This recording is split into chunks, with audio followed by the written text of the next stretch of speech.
everybody. Today I'd like to share with you my opinion on why the elderly shouldn't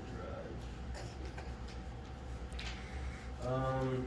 So with long periods in between driver's license renewal in the state of Arizona, the elderly are excused from those frequent tests to ensure that they're able to be on the roads.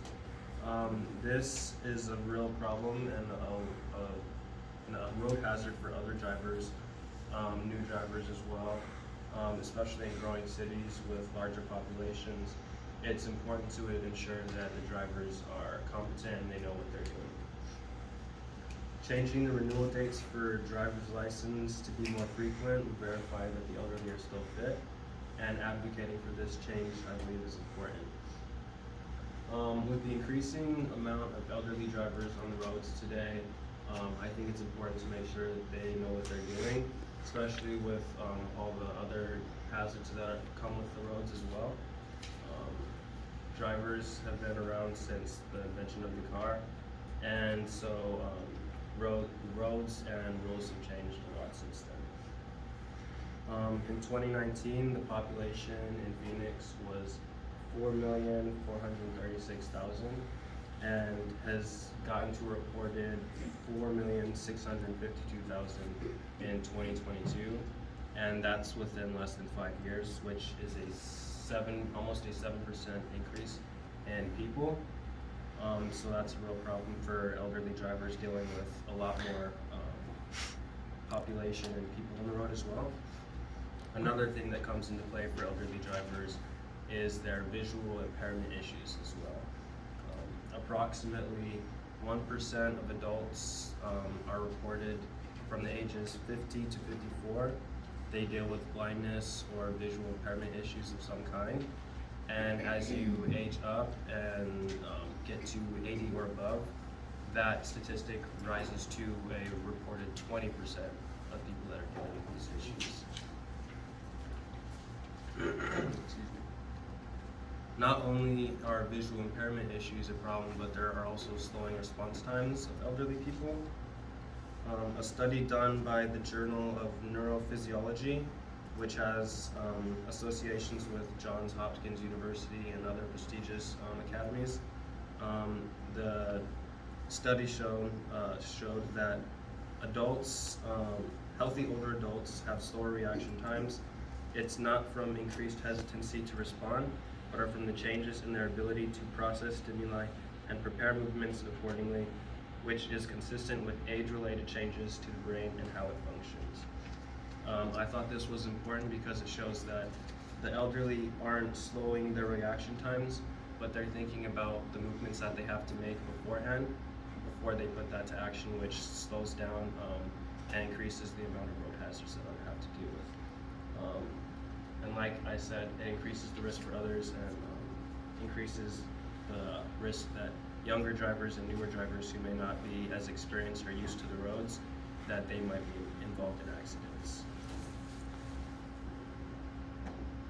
So these graphs show some of the data that was shown that I mentioned in relation to the initiation to them responding, how they prepare for it, and then again, the delay in them responding to it as they get older. Another cost to this is, like I said, in Phoenix, it's a growing metropolitan city. Not only in Phoenix is the population growing, but larger cities like Los Angeles, New York, Texas. So it's not the elderly just in Phoenix, but elderly all around that are dealing with these problems. Something else that pops up for these drivers are construction zones, which are widely spread across the city. It's not really centralized to one location, but all around, because as the city allocates their funds for fixing the roads, fixing parks, schools and such, it's spread out all at once, and so everybody does their construction at once. So everybody has to deal with the construction problems. Another issue is driving laws. They're constantly being updated, and not everyone is constantly being aware, such as the laws that people aren't allowed to text and drive, which was recently implemented.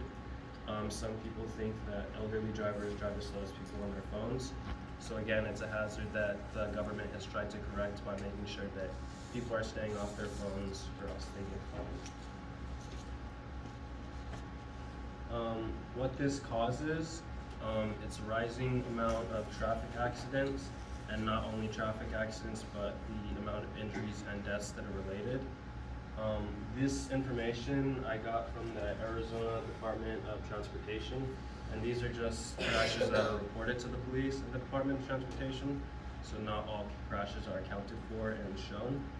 And some problems that come from this are there's inconsistencies with the used car market and rental car agencies, because insurance has to set up reservations for people without no car now to get something else to drive because their daily life has been interrupted by an accident.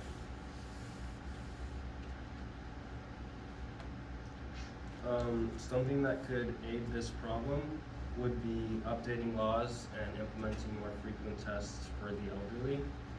By doing this, or not by doing this, but advocating and protesting to change these laws and update would be useful.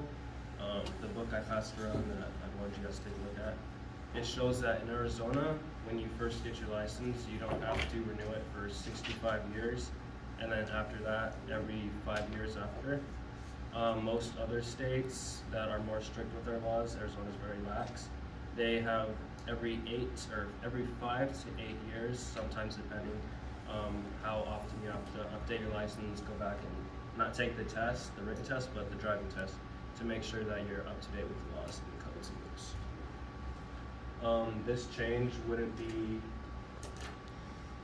This wouldn't be an immediate change, because you have to wait for people to be filtered out through other means, such as like no license, no insurance, stuff like that. And over time you would see less accidents, less injuries, and less deaths due to accidents. Thank you.